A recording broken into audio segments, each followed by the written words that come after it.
우리 성도 여러분, 한 주간 우리의 손에 가장 많이 들고 있던 것은 무엇이었을까요? 우리가 가장 많이 들고 손에 잡고 있었던 것이 무엇이었을까요? 책이요? 누군가는 온종일 기름 냄새가 배는 주방에서 후라이팬을 가장 많이 잡았을 것일 수도 있고, 또 누군가는 계산대 앞에서 온종일 바코드를 찍었을 수도 있습니다. 또 누군가는 직장 상사의 무리한 요구가 담긴 서류 뭉치를 치고 화를 삼켰을 수도 있고, 또 어떤 분은 하루 종일 어린아이의 오물 묻은 기저귀를 갈며 그날들을 보냈을지도 모르겠습니다. 우리는 가끔 거울을 보며 문득 이런 질문들을 던지기도 합니다. 하나님, 제 인생은 겨우 이런 것들로만 채워져서 끝나고 마는 걸까요?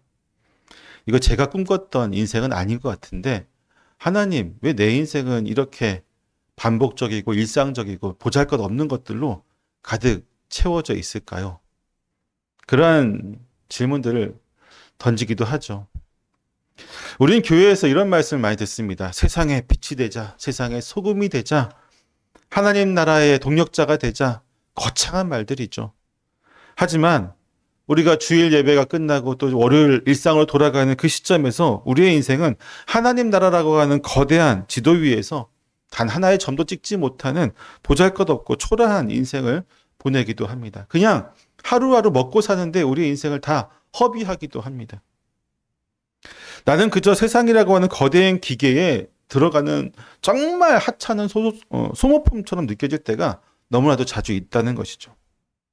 때문에 교회에서 또는 어떤 목사님을 통해서 거창한 말들을 들어요. 부흥에 대해서, 교회의 비전에 대해서, 아니면 봉사에 대해서, 주의 사랑에 대해서, 하나님 나라에 대해서 이런 설교를 듣고 나면 어떤 분들은 이렇게 대답하기도 합니다. 목사님, 제 손에는 피 묻은 십자가도 없고 세상을 바꿀 만한 지팡이도 없습니다.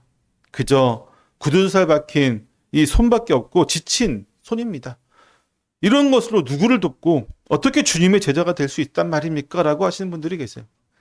하루하루가 너무 바쁘고 하루하루가 나를 지치게 하고 하루하루가 나로 하여금 하나님 나라를 꿈꿀 수 없게 만드는데 어떻게 나로 하여금 하나님 나라라고 하는 이 거창한 것을 바라보게 만드십니까? 라고 하시는 분들이 계세요. 목사님은 직장 생활 안 해보셔서 몰라요. 목사님은 돈을 많이 안 벌어보셔서 몰라요. 그러신 분들이 계시다고. 그런데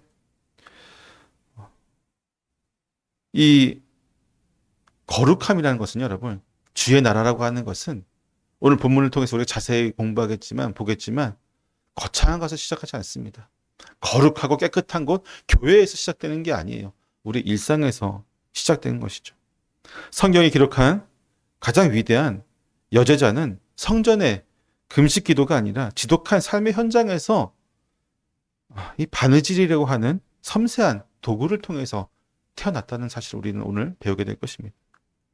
지난주 우리는 사르밧 과부를 만났습니다. 그녀는 죽기 직전에 극한 상황에서 마지막 가루 한 움큼을 내어놓는 비장한 결단을 보여주었습니다. 그것이 굶주린 배를 채우는 생존의 기적이었다고 한다면 오늘 우리는 그 시선을 활기차지만 그늘진 항구 도시인 요바로 옮기게 됩니다. 그곳에는 거창한 희생이 아니라 매일매일 한 땀의 바느질로 이웃의 깨진 마음들을 기웠던 여인 다비다가 존재합니다. 여러분, 다비다는요, 부자도 아니었고 권세자도 아니었습니다. 능력 있는 사람도 아니었습니다. 그녀가 가진 것이라고 하는 뭐가 있었을까요? 오직 하나, 바느질 하는 것이었습니다. 오늘 우리는 말씀을 통해서 우리가 매일 잡고 있는 일상적인 것들, 누군가에게 운전대, 후라이팬, 컴퓨터 마우스, 기타 등등 이런 모든 일상의 바늘들이 하나님 손에 들려지게 될 때에 어떤 부활의 기적을 만드는지를 확인해 보기를 원합니다.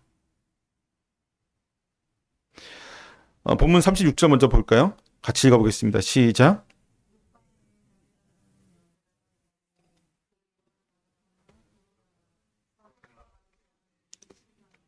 아멘.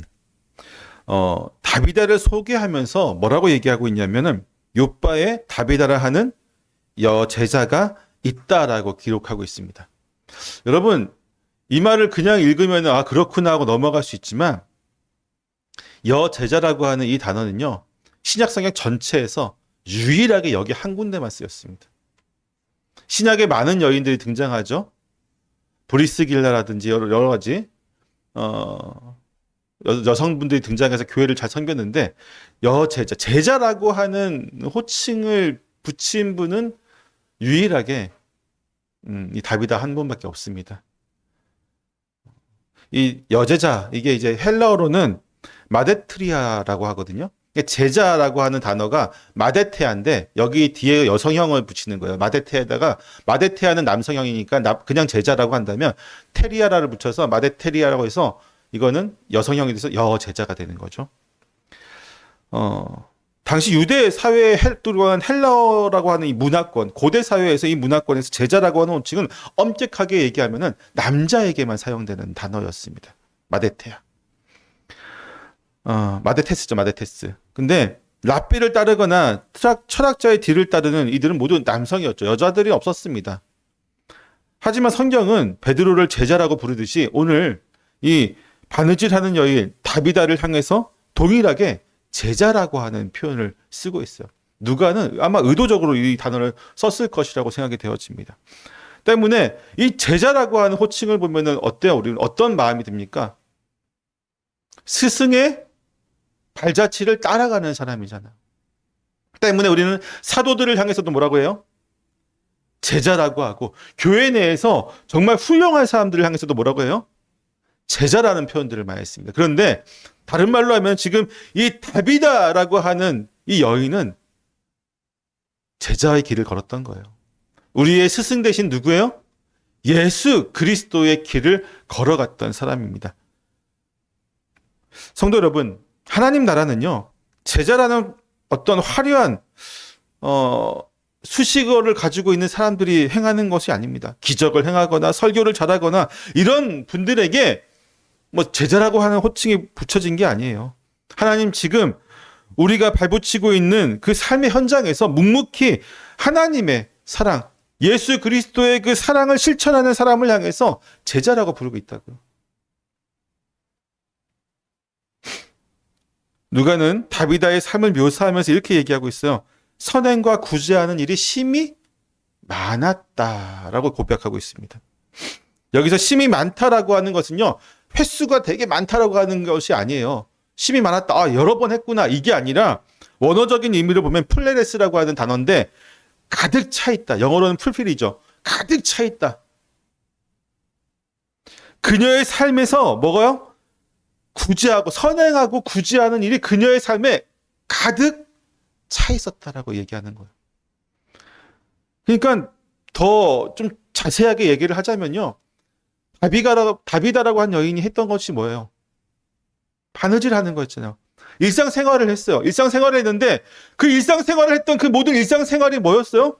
선행과 구제하는 일로 가득 차 있었다. 이것은 다른 말로 하면은 그녀의 일상생활은 곧 선행과 구제, 이거를 따로따로 떼어놓은 것이 아니라 선행해야지, 내가 구제해야지, 내가 이번 달은 며칠날 쉬니까 쉬는 날에 내가 어떤 봉사활동 가야지, 이렇게 구분해서 그날을 선행하는 날, 그날은 봉사하는 날로 구분한 것이 아니라 일상생활 전체가 뭐였어요?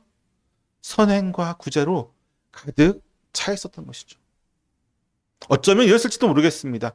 이 바느질을 하면서 누군가를 생각하고, 이 바느질을 할 때에 누군가의 아픔을 기억하기도 하고, 머릿속에서 계속해서 고유 공동체와 나의 지체들을 향한 마음이 그녀의 바느질 한 땀 한 땀에 다 스며들어 있었을 것이라고 생각이 되어집니다. 성경은 베드로가 사방을 두루다니면서 전도하고 병자를 고친 바로 그 사건 뒤에 이어서 다비다라고 하는 이 여인을 배치하고 있어요. 바로 등장하죠. 누가는 이것을 매우 의도적으로 배치했습니다. 베드로는 순회 전도를 통해서 주님의 능력을 나타냈다고 한다면, 다비다는 바느질을 통해서 주님의 사랑을 온전히 모든 사람들에게 전하는 역할을 감당했습니다. 방식은 달랐지만 누가는 두 사람을 똑같이 주님의 역사를 이루는 핵심 도구로 인정하고 있다고 하는 것이죠. 다비다의 바늘은 베드로의 설교만큼이나 날카롭게 세상의 어둠을 꿰뚫었고, 그녀가 지은 옷은 베드로의 안수만큼이나 따뜻하게 고통받는 자들의 영혼들을 치유했다고 하는 것입니다. 그 바느질이 베드로만큼의 영향력이 있었다고. 돕는 자는요, 거창한 무대 위에서가 아니라 우리의 손때 묻은 도구 속에 깃들어 있는 것이죠. 우리가 매일 잡는 그것이 누군가의 하소연을 들어주는 그 기가 주님이 주목하시는 다비다의 바늘이 될 수 있다고 하는 것입니다. 우리의 일상을 하나님의 사랑으로 가득 채울 수 있기를 소망합니다. 그럴 때 우리가 머무는 그곳이 바로 기적의 항구 욥바가 될 것입니다. 단순히 밥 벌어먹기 위해서 어쩔 수 없는 하는 행위가 아니라 그 행위 하나하나가 누군가에 대한 사랑이 묻어나기를 정말로 정말로 소망합니다. 이러한 다비다가 어떻게 됐냐면 죽게 되었습니다. 37절 읽어볼까요? 시작. 아멘. 그리고 39절을 한번 읽어보겠습니다. 시작.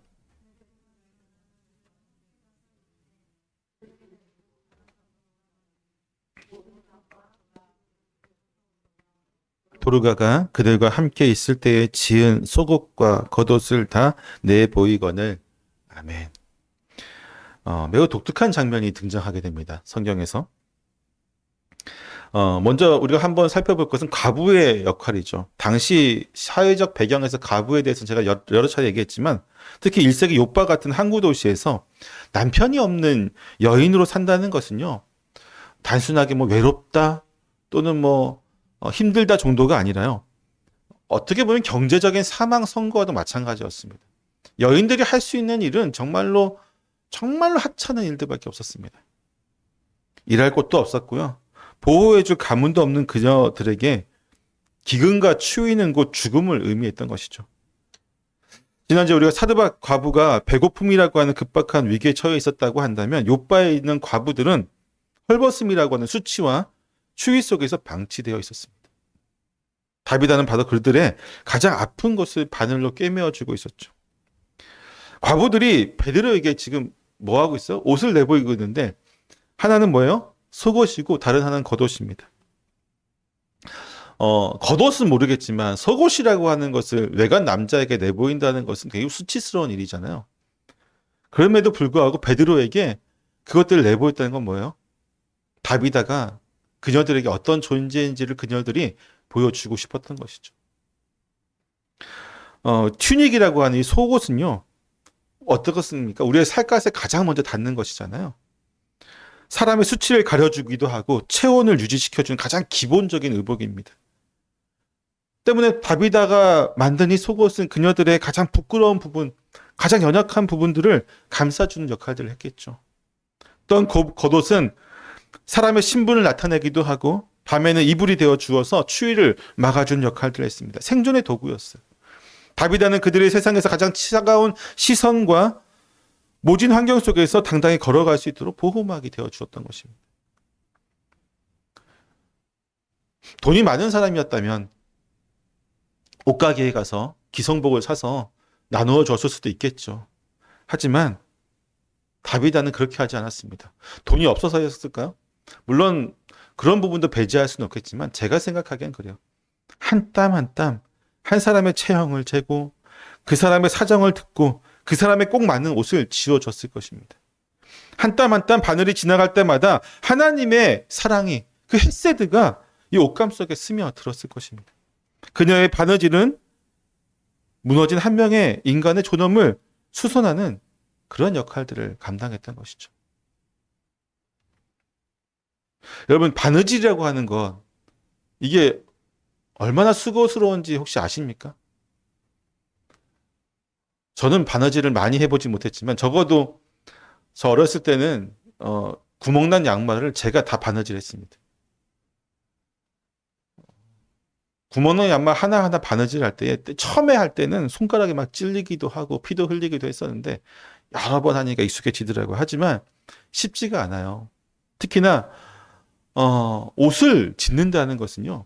정말 한 번에 이루어지지 않죠. 한 땀, 한 코 한 코라고 하는데 그것이 정말 수백 번, 수천 번, 때로는 수만 번씩이나 바느질을 해야지 옷 한 벌이 만들어집니다. 누군가를 돕는 삶도 이렇습니다, 여러분. 누군가의 깨진 관계를 수선하고 상처난 마음을 메꿔주는 일은요, 결코 화려한 일이 될 수 없습니다. 쉽게 이루어지지도 않아요. 단순하지도 않습니다. 아무도 알아주지 않는 자리에서 묵묵히 반복되는 섬세한 수고가 필요한 일이 바로 누군가를 돕는 일입니다. 우리는 그냥 한 번에 내가 이렇게 도와주고 끝내고, 이것으로 내 할 일 다 했어 하고 할 때가 참 많이, 저도 그럴 때가 참 많이 있습니다. 그리고 한 번 내가 이렇게 도와줬으니까 나는 내 역할 다 했어 라고 하는 경우가 참 많이 있죠. 하지만 진짜 돕는 사람은요, 그렇게 행하지 않습니다. 정말로 세심하게 그 사람을 바라보면서 하나하나 정말로 필요한 것이 무엇인지 매 순간, 때로는 이 사람이 나를 배신하기도 하고, 때로는 너무나 마음에 안 들 때도 있잖아요. 왜 저렇게 행동을 하지? 왜 저런 모습을 하지? 왜 저런 말들을 하지? 왜 또 무너지지? 내가 그렇게 도와줬는데 왜 여전히 여기서 머뭇거리고 있지? 답답할 때도 있겠죠. 하지만 수만 번의 바느질을 기었던 것처럼 정말 그것은 지난한 일이에요. 제가 목회를 이제 벌써 전도사 때부터 하면 20년이 다 돼가고 있죠. 한 18년 정도 돼가고 있는데, 가장 힘들 때가, 이 사역을 하면서 가장 제 마음이 무너질 때가 언제냐면요. 이렇게 설교를 많이 하고, 이렇게 말씀을 전하고, 이렇게 또는 개인적으로 만나거나 아니면 신방을 통해서 권면도 하고 여러 가지 했는데, 전혀 그 사람이 변화된 것처럼 보여지지 않을 때가 있습니다. 왜 여전히 이 제자를 걸음이지? 왜 지금 이렇게 오랜 시간이 걸렸는데 겨우 한 걸음밖에 못 갔을까? 뭐 이런 마음이 들 때마다 가슴이 무너질 때가 많이 있습니다. 목회를 나에게 목회가 내 길이 아닌가? 라는 생각들이 들 때가 있어요. 그만큼 힘든 일이죠. 사람이 변화될까요? 제가 목요일 날 이제 연석회의 때문에 수원에 갔다가 또 되게 좋아하고 존경하는 목사님 만나서 또 점심 때 잠깐 얘기를 나눴는데, 그 목사님 저보다 훨씬 더 오래 목회를 하셨죠. 기억 목회를 하시면서 귀한 말씀들도 많이 주시는 분인데, 그분이 그러시더라고요. 사람 안 바뀐다. 성품 안 바뀐다. 바뀌는 것이 아니라 말씀 안에서 조금씩 포장되어 가는 것이다. 우리는 누군가를 도와줄 때 우리의 기대치가 있어요. 내가 요만큼 도와주면 이 사람은 이렇게 해줘야 된다는 기대치가 있습니다. 하지만 참으로 안타까운 현실이지만 우리의 도움은 우리가 기대한 만큼의 효과를 발휘하지 못할 때가 100번 중에 99번이 넘어요. 훨씬 더 많습니다. 그 지난한 바느질 한 땀 한 땀에 한 코 한 코가 이루어지는 수만 번의 바느질, 그것이 옷이 되듯이 우리 역시도 지난한 그 길들을 걸어가는 돕는 자가 되기를 축원합니다. 베드로는 다비다의 시신이 놓인 다락방에서 사람들을 다 내보낸 후에 무릎을 꿇고 간절하게 기도를 합니다. 같이 한번 읽어볼까요? 40절입니다. 시작. 40절. 시작. 돌이켜 시체를 향하여 이르되 다비다야 일어나라 하니 그가 눈을 떠 베드로를 보고 일어나 앉은지라. 아멘. 베드로가 이 죽은 여인 다비다를 향해서 명령을 하고 있습니다. 다비다야 일어나라. 근데 되게 재밌는데 이 말이 어떤 말이냐면요. 여기서 이제 아람어로 얘기했어요. 그러니까 우리가 알고 있듯이 지금 베드로라든지 이런 사람들 다 지금 뭐 쓰고 있어? 히브리어 쓰고 있죠. 아람어 쓰고 있죠. 아람어 쓰고 있는데 이 신약 성경에는 기록이 다 뭐로 되어 있어요? 헬라어로 기록되어 있잖아요. 다른 것도 다 헬라어로 기록하는데 다비다야 일어나라 이 부분만 아람어로 딱 기록되어 있어요. 근데 그 아람어가 어떻게 되어 있냐면요. 다비다금이에요. 다비다금. 뭐가 생각나요? 달리다금이 생각나죠. 여러분 달리다금 소녀여 일어나라 라고 하는 말을 누가 하셨어요? 우리 예수님이 하셨잖아요. 그렇죠? 그 현장에 누가 있었어요? 베드로가 있었죠. 베드로는 지금 예수님이 하셨던 그 일들을 생각하면서 예수님의 그 권능과 방식을 그가 인용해서 사용하고 있습니다. 단 한 글자요. 다비다굼, 달리다굼. 다비다와 소녀라고 하는 이 단어가 틀렸는데, 우리가 누군가를 돕는다고 할 때요, 우리는 내 능력으로 행하는 것이 아닙니다. 지금 본문에서 베드로 역시도 마찬가지예요. 다비다굼이라고 얘기했을 때에 베드로는 누구를 의지한 거예요? 예수님을 의지한 거죠. 누군가를 돕는데 여러분, 우리의 힘으로 돕게 되면요, 결국 지칠 수밖에 없어요. 제가 많이 지친다고 했을 때 항상 돌아보면요, 제가 지쳤던 이유는 하나예요. 제가 누군가를 돕고 성도들에게 설교 말씀 전하고 이 모든 일들 했을 때 제 능력으로 했다고 생각했을 때는 항상 지치게 되더라고요. 지칠 수밖에 없습니다. 그런데 그렇지 않아요. 우리는 그리스도인들은 자신의 힘으로 누군가를 돕는 존재가 아닙니다. 누구를 의지해서 돕는 거예요? 우리의 주님, 예수님을 의지하는 거죠. 예수님의 능력을 의지하고 그분의 성품을 의지하고 그분의 행하신 바를 의지하고 그분이 지금 주신 은혜를 의지해서 우리는 누군가를 도울 수 있는 존재가 되는 것입니다. 때문에 교회 안에서 누군가를 돕는 존재와 돕지 못하는 존재는 딱 구분되어져요.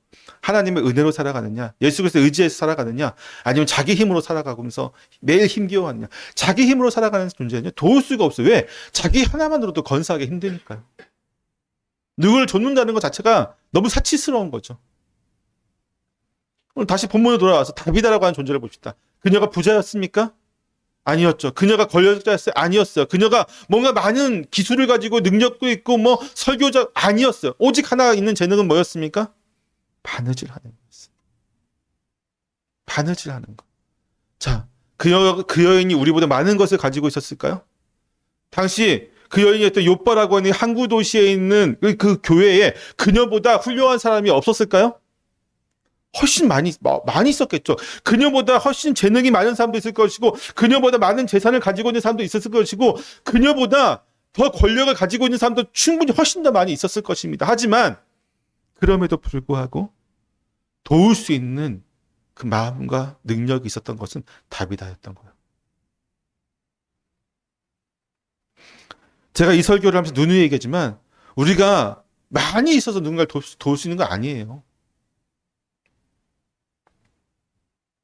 오직 하나님을 의지하는 자, 예수 그리스도를 의지해서 그분의 능력을 바라보는 자가 누군가를 도울 수 있는 사람이 됩니다. 그 마음이 없는 사람은 어쩌면 죽을 때까지 누군가를 돕지 못할 수도 있어요. 성경은 베드로가 살아난 다비다의 손을 잡아 일으킨 다음에 이렇게 얘기하고 있습니다. 41절 한번 볼까요? 시작.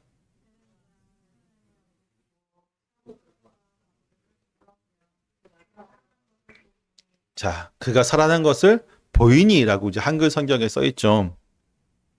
여기서 보여주다 혹은 제시하다라고 번역된 헬라어가 파레스테센이라고 하는 말인데 무슨 얘기냐면 이게 준 거예요. 선물 같은 거죠. 선물 같은 겁니다. 구약에서 엘리야가 사르밧 과부의 아들을 살려서 그 어머니에게 준 것처럼, 그리고 예수님께서 나인성의 과부의 아들을 살려서 그 어머니에게 주신 것처럼 하나님께서 공동체의 소중한 존재를 선물로 되돌려 주시는 것이죠. 사르밧 과부가 아들을 선물로 돌려받았다고 한다면 욥바의 과부들은 자신들의 영적인 어머니이자 보호자였던 다비다를 통째로 선물로 돌려받고 있습니다. 과부들에게 다비다라고 한 여인은요, 단순히 옷을 만들어준 어떤 기술자가 아니었습니다. 그녀는 자신들의 비참한 처지를 유일하게 이해해 주던 사람이었어요. 제가 지난번에 얘기했지만 과부는요, 그 자체가 죄예요. 당시 사회상에서. 남편이 없는 그녀는 남편이 없다는 것 자체만으로도 이미 죄인이었어요. 그녀들이 뭔 잘못을 했을까요? 남편들이 죽은 게 그녀들 잘못이었을까요? 그런데 세상 사람들은 그렇게 이해했다고요. 아유, 얼마나 복이 없으면, 아니면 얼마나 잘 못했으면 남편이 저렇게 먼저 갔어. 이렇게 얘기를 한다고요. 근데 그런 그들의 비참한 처지를 이해해 주던 사람, 사랑으로 보듬어 주었던 사람, 그들에게 따뜻한 옷을 지어주었던 사람, 그 사람, 그 다비다가 그렇게 함을 통해서 공동체를 지탱해주고 그녀들의 영적인 기둥이 되었습니다.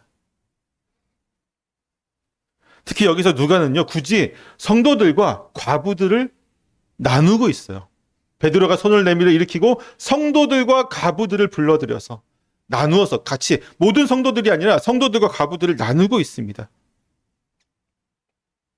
이는 다비다의 부활로 인해서 가장 큰 혜택과 기쁨을 누리는 대상이 누구였는지를 분명히 보여주고 있는 것이죠. 성도들 중에서도 누구라고요? 과부들이었다. 하나님은 다비다를 살리심으로 그녀의 삶을 인정하셨습니다. 돕는 삶, 과부들을 보듬었던 그 삶을 인정하셨습니다. 뿐만 아니라 그 사랑을 먹고 살던 연약한 자들의 눈물을 또한 닦아주셨습니다. 돕는 사람 그 한 사람이 회복되는 것이 어떻게 됐어요? 공동체 전체에 얼마나 큰 생명의 선물이 되었는지를 분명히 보여주고 있습니다. 다비다가 죽었을 때 과부들은 자신이 그녀가 지어준 옷들을 내보이면서 울었죠. 그러나 하나님이 그녀를 살려주셨을 때 그들은 더 이상 옷을 보지 않고 누구를 보고 있어요? 다비다를 보았습니다. 최고의 선물은 다비다가 만든 물건이 아니라 누구였어요? 다비다 그 존재 자체였습니다. 진정한 돕는 사람은요, 바로 여기 있습니다. 내가 무엇을 주었느냐보다 내가 무엇을 해주었느냐, 무엇을 도왔느냐, 그것보다도 내가 그들에게 어떤 존재가 되었느냐. 어떻게 보면 돈이 많은 사람, 권력자들에게 속옷 하나, 겉옷 하나는 별거 아닐 수도 있어요. 누군가는 그냥 자신의 돈으로 큰 옷가게에 가서 옷 수백 벌을 사갖고 와가지고 교회에 뿌릴 수도 있어요. 그럼 다비다보다 그 사람이 더 훌륭할까요? 아니라고요. 다비다가 살아 돌아왔을 때 욥바라고 하는 교회 공동체는 다시 희망을 선물 받게 되었습니다. 그녀의 바늘이 다시 움직일 것이고 그녀의 따뜻한 눈빛이 다시 그들을 감싸줄 것이기 때문입니다. 한 사람의 존재가 그런 존재가 돼요. 하나님은 오늘 우리를 누군가에게 생명의 선물로 보내시길 원하십니다. 우리가 가정에서 묵묵히 헌신할 때 우리는 가족들에게 하나님이 주신 가장 큰 선물일 수 있어요. 또한 우리가 교회에서 이름 없이 섬길 때 우리는 교회 공동체에서 없어서는 안 될 생명의 자산일 수 있습니다. 하나님은 조력자의 수고를 결코 잊지 않으십니다. 다비다를 살려서 공동체를 되살려 주신 것처럼 주님은 우리의 헌신을 귀히 여기시고 우리를 통해서 더 많은 이들의 생명을 풍성하게 누리게 만들어 주실 것입니다. 이런 고백을 좀 듣고 싶어요. 집사님이 있어서 나는 참 행복합니다. 권사님 때문에 내가 오늘도 이렇게 살아납니다. 장로님이 계시기에 우리 교회가 너무나도 아름답습니다. 이러한 고백이 우리의 삶의 현장에서 가득하기를 축원합니다. 다비다가 다시 살아났다는 소식은 욥바 전체로 퍼지게 되죠. 42절 한번 읽어볼까요? 시작.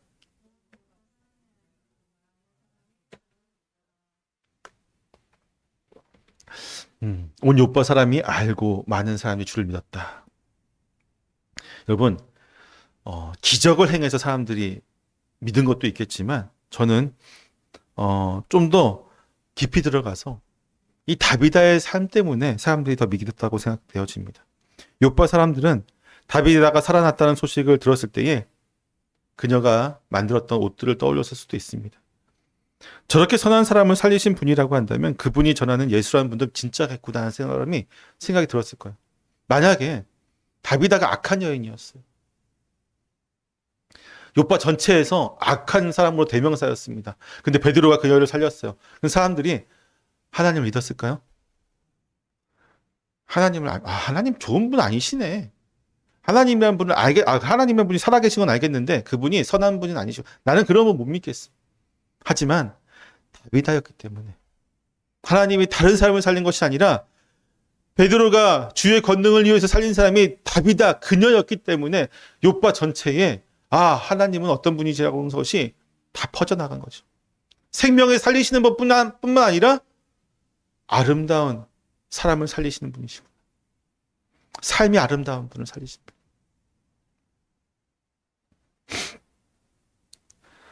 여러분, 돕는 사람의 어떤 삶, 조력자의 삶, 그것은 보잘것없는 작은 것으로 시작하지만 결코 작은 것으로 끝나지 않습니다. 그녀를 통해서 수많은 사람들이 위로를 받고 결국은 그녀의 부활을 통해서 요빠라고 하는 도시가 부흥되었듯이 진정한 돕는 자의 삶은요, 누군가를 세움을 통해서 하나님 나라를 왕성하게 만들게 됩니다. 우리의 평범한 일상이 요빠 전체를 살리는 복음의 징검다리가 될 수 있기를 소망합니다. 이제 결론 말씀을 드립니다. 지난주 우리는 사르밧 과부를 통해서 마지막 가루를 내어놓는 절박한 순종을 보았죠. 그러나 오늘 우리는 또다시 요빠라고 하는 도시에서 다비다를 통해서 매일매일 한 땀 한 땀의 바느질을 이어가는 성실한 사랑의 모습을 보게 되었습니다.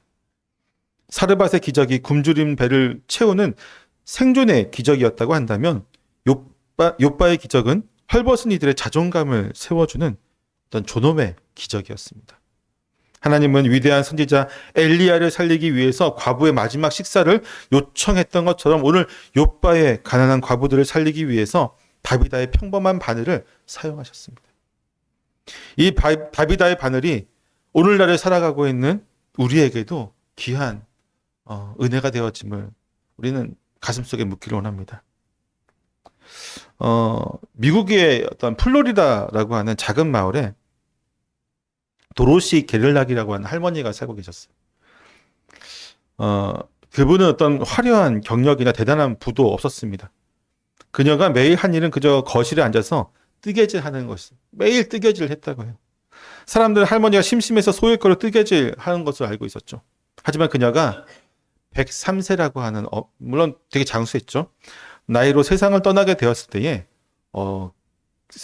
마을 전체가 새로운 사실을 알게 되는데, 그것은 뭐냐면, 할머니가 무려 61년 동안 하루도 쉬지 않고 뜨개질을 해서 3,000개가 넘는 아기 담요를 지역 병원의 미숙아들에게 매일 기부했던 거예요. 그녀의 장례식장에는요, 좀 특별한 광경이 펼쳐지게 됩니다. 할머니가 지어준 담요에 쌓여서 생명을 지켰던 아이들이 이젠 장성한 청년과 또는 어떤 아이의 부모가 되었죠. 빛바랜 담요를 가슴에 안고 와서 자신들을 감싸줬던 그 담요를 안고 와서 다 모여들게 돼요. 그들에게 그 담요는 자신의 생명을 지켜준 것이죠. 또한 너는 혼자가 아니야. 너는 소중한 존재라는 사실을 도로시 할머니를 통해서 알게 되었던 것이죠. 미숙아였고 정말로 힘없이 세상에 태어났던 그 아이들이 처음 만났던 사랑이 바로 그 담요였던 것입니다. 그 담요가 3,000명이 넘는 생명을 품어냈을 때 정말 아름다운 일들이 이루어지게 됐죠. 이제 우리도 우리의 바늘을 하나님께 드리기 원합니다. 하나님은 오늘 우리에게 대단한 것을 요구하지 않으세요. 너희가 지금 당장 나가서 무슨 고구마 전도왕처럼 몇천 명을 전도해라. 당장 어디 가가지고 전 재산을 기부해서 교회를 위해 헌신, 이런 거 요구하지 않으신다고요. 외로운 이웃을 위해서 10분간, 하루에 10분이라도 전화해서 보듬어 주는 거. 지친 동료들의 책상에 슬그머니 따뜻한 음료 한 잔 올려주는 거. 서툰 솜씨지만 누군가를 정성껏 끓인 국 한 그릇을 갖다 줄 수 있는 거. 누구나 할 수 있는 거잖아요. 그렇죠? 내가 그리고 매일 할 수 있는 일들, 하고 일상에서 우리가 하고 있는 일들.